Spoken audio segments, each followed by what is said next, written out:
की जय।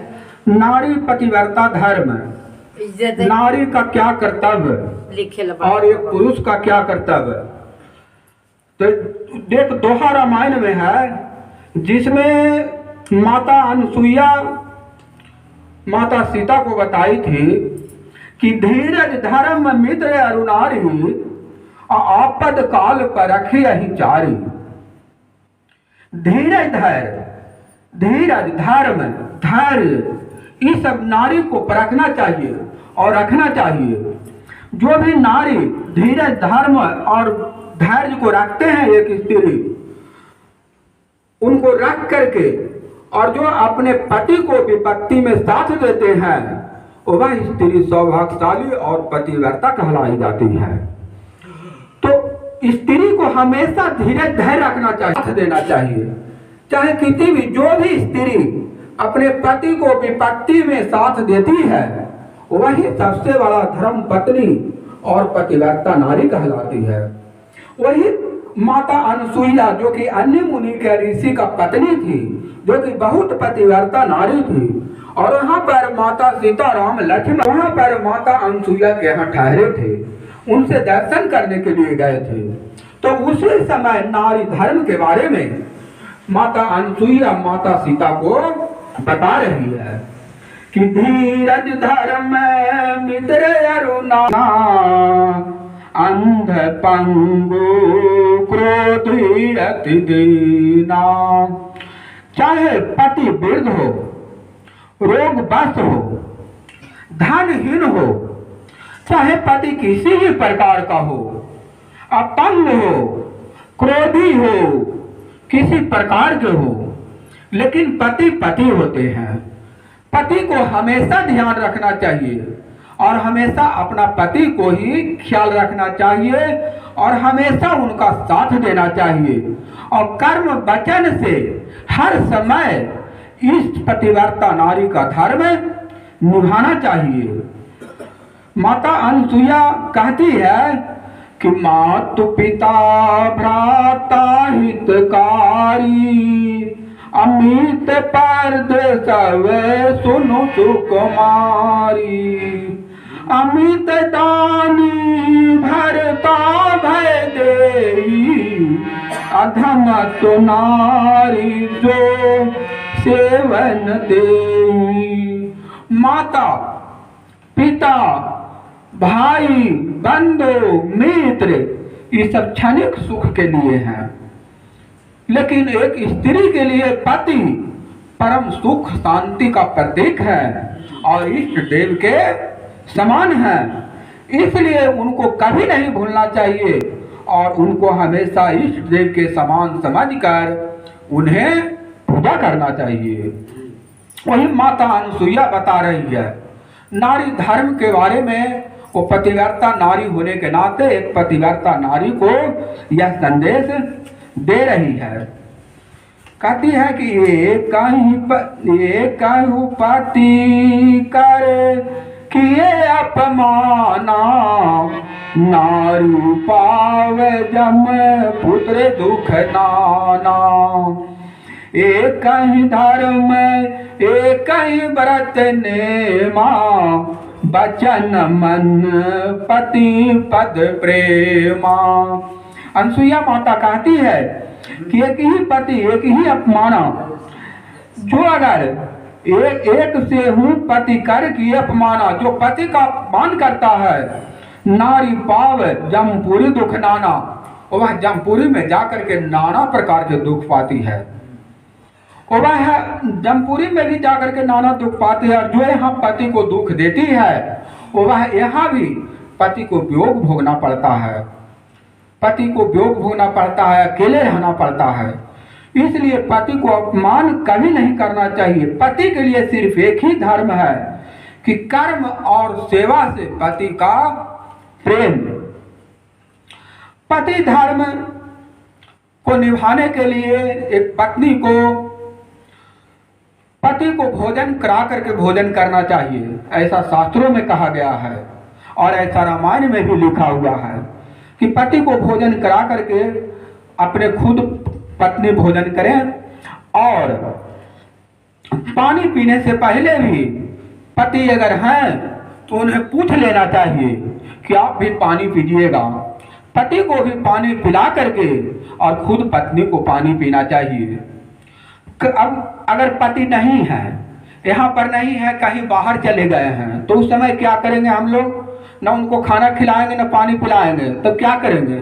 उनको जो फोटो है, प्रतिमा है, उनको ध्यान करेंगे और उनको ध्यान कर करके और कुछ अंश जो भी हो निकाल करके या जो भी भोजन ग्रहण करना चाहिए।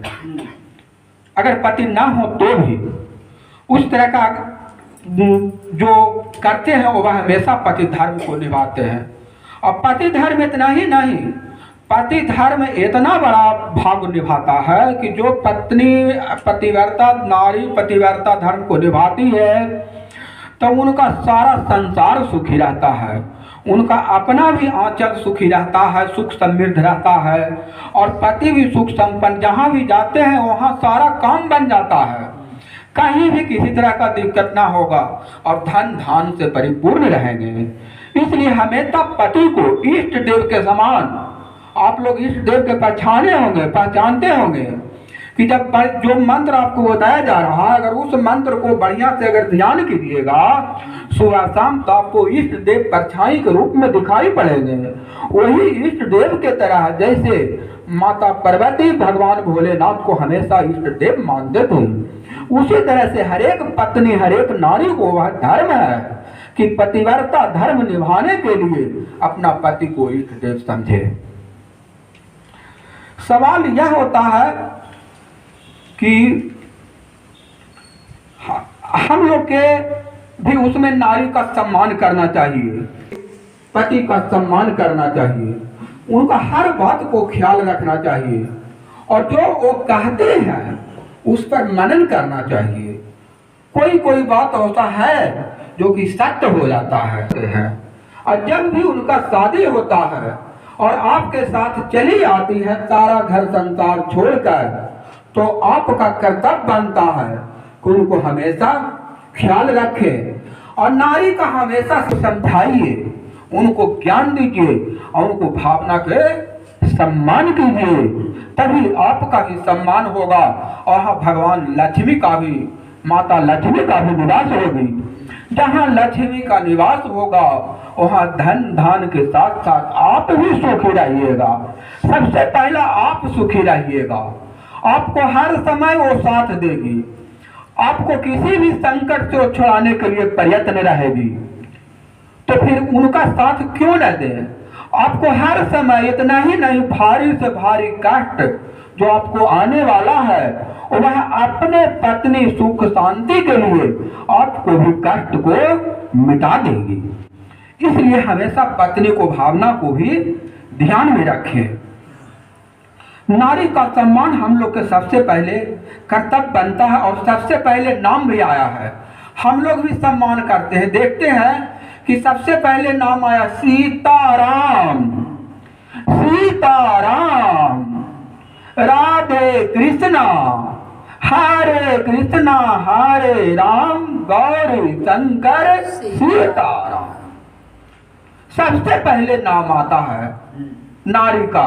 इसलिए नारी का सम्मान जब भगवान ही किए, राजा महाराजा ने किया, चाहे महाभारत युद्ध हो चाहे रामायण युद्ध हो, नारी के सम्मान में युद्ध हुआ, तो फिर हम लोग नारी का सम्मान क्यों नहीं करें? तो इसीलिए नारी सम्मान बहुत जरूरी है, नारी का सम्मान हमेशा कीजिए। सब कहते हैं सीताराम, सब कहते हैं सीताराम, सीताराम सीताराम सीताराम सीताराम, हरे कृष्णा हरे राम, हरे कृष्णा हरे राम, सब कहते हैं सीताराम, गौरी शंकर सीताराम, राधे कृष्णा राधे राम, हरे कृष्णा हरे राम, सब कहते हैं सीताराम, सब कहते हैं सीताराम, गौरी शंकर सीताराम, गौरी शंकर सीताराम, सब कहते हैं हरे राम।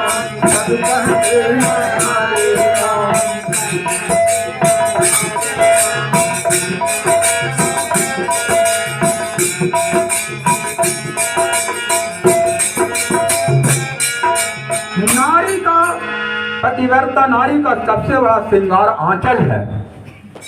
आंचल जो कि वो एक ऐसा आंचल है जो कि शादी होता है उसी समय से वो आंचल है जो उसके लिए सबसे बड़ा कीमत रखती है। एक पतिव्रता नारी का आंचल में ही उसे कुछ वहां से दिया जाता है। आंचल को ही ओढ़ करके वह यहाँ ससुराल आती है और आंचल में ही अपने पुत्र की प्राप्ति को वह आंचल में ही गोद में खिलाती है और परम सुख पाती है। और भगवान से अगर कुछ मांगना होता है तो वह आंचल से ही वह मांगती है। इसलिए पतिव्रता नारी को आंचल को हमेशा संभाल कर रखना चाहिए और पति व्रत रखना चाहिए और पवित्र रखना चाहिए और भगवान से प्रार्थना आंचल में ही करना चाहिए ताकि भगवान कुछ आंचल में दे। एक पतिव्रता नारी के बारे में बताते हैं आपको कि इतना बड़ा पतिव्रता धर्म है, उसके सामने सारा संत फेल कर जाते हैं, सारा महात्मा फेल कर जाते हैं। एक तो कौशिक ऋषि थे, जानते होंगे सभी लोग। कौशिक ऋषि तपस्या में लीन थे।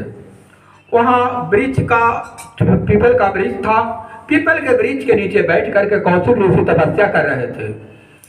जब तपस्या करने के दरमियान कुछ दिन जब तपस्या की उन्होंने, तो एक बार सुबह सुबह ही जब तपस्या पर जैसे ही बैठे कि उसी समय एक ऐसा पक्षी बाज जो था वो ऊपर में बैठा हुआ था और उसने जो है विष्टा कर दिया। जब विष्टा कर दिया तो तपस्या पर तो ऐसे बैठे हुए थे, उनको शरीर पर आकर के गिर गया।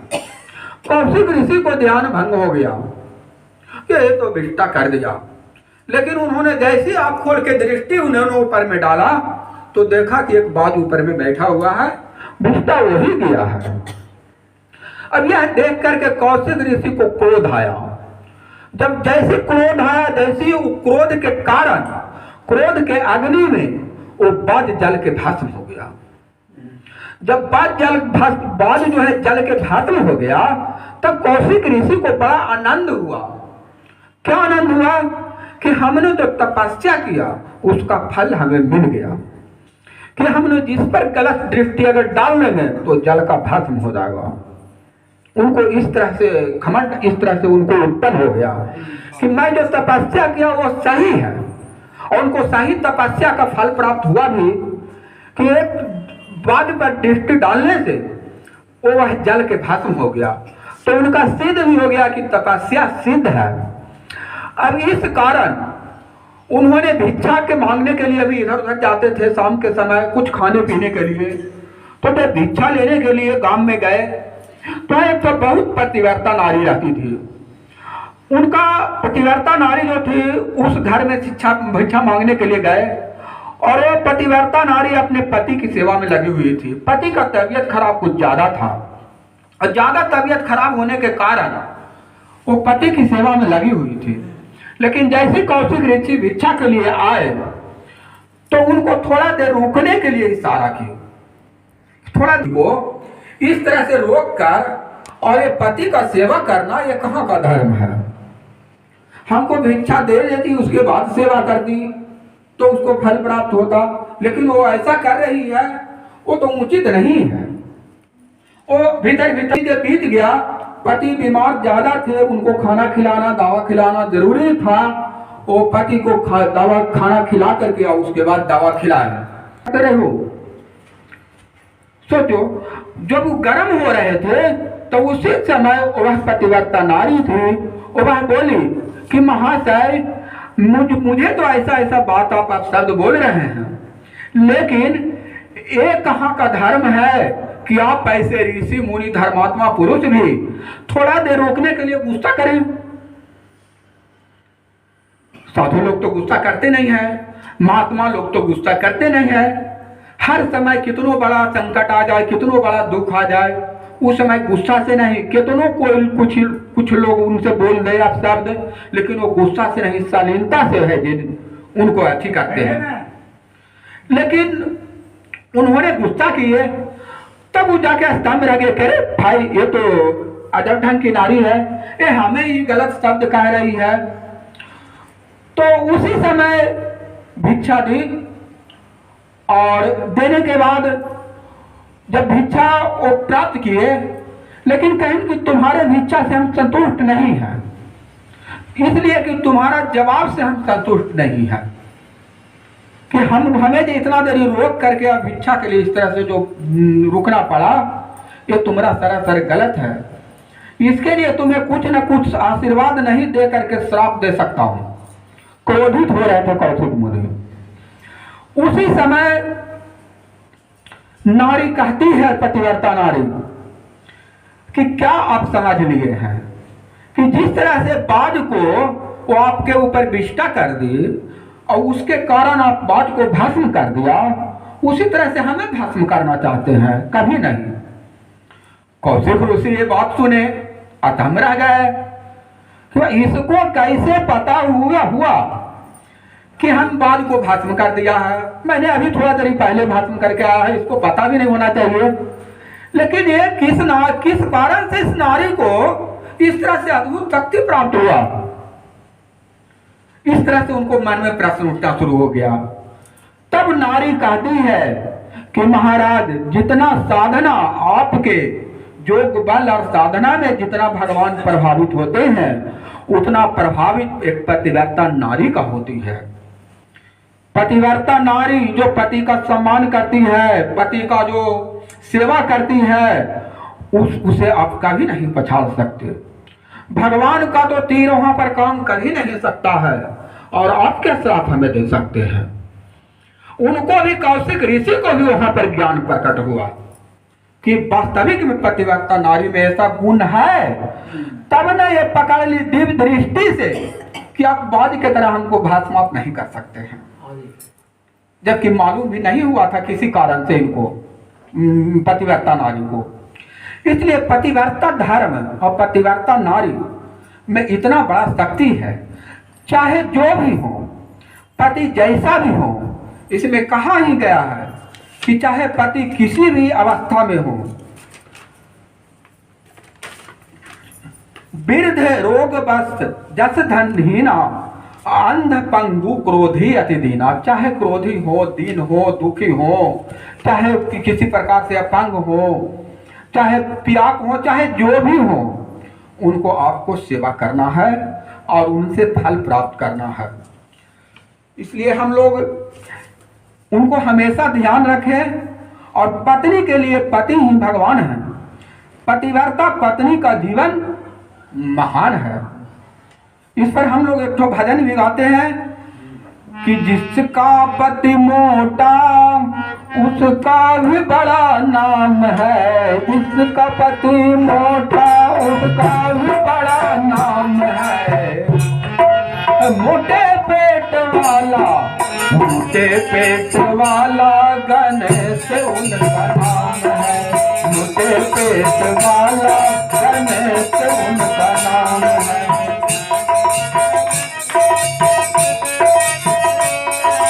जिसका पति छोटा उसका भी बड़ा नाम है।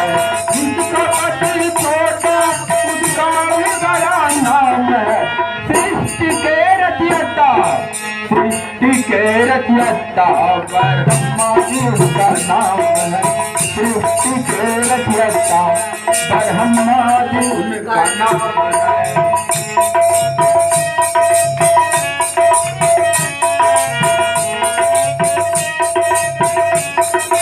जिनका पति गोरा उनका भी बड़ा नाम है। जिनका पति गोरा उनका उनका नाम है। उनका नाम है। आप लोग बताइए। जिनका पति काला उनका भी बड़ा नाम है। जिनका पति काला उनका भी बड़ा नाम है। यशोदा के लाला, यशोदा के लाला। जिनका पति लंबा उनका भी बड़ा नाम है। जिनका पति लंबा उनका भी बड़ा नाम है। वैकुंठ में रहते हैं, वैकुंठ में रहते हैं। जी उनका नाम है। वैकुंठ में रहते हैं विष्णु जी उनका नाम है।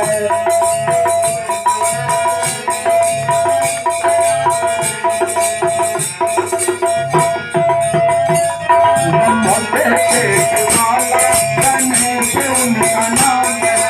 मोटे पेट वाला गणेश उनका नाम है। श्री राम जय राम जय जय राम। श्री राम जय राम जय जय राम। श्री राम जय राम जय जय राम। श्री राम जय राम जय जय राम। श्री राम जय राम जय जय राम। श्री राम जय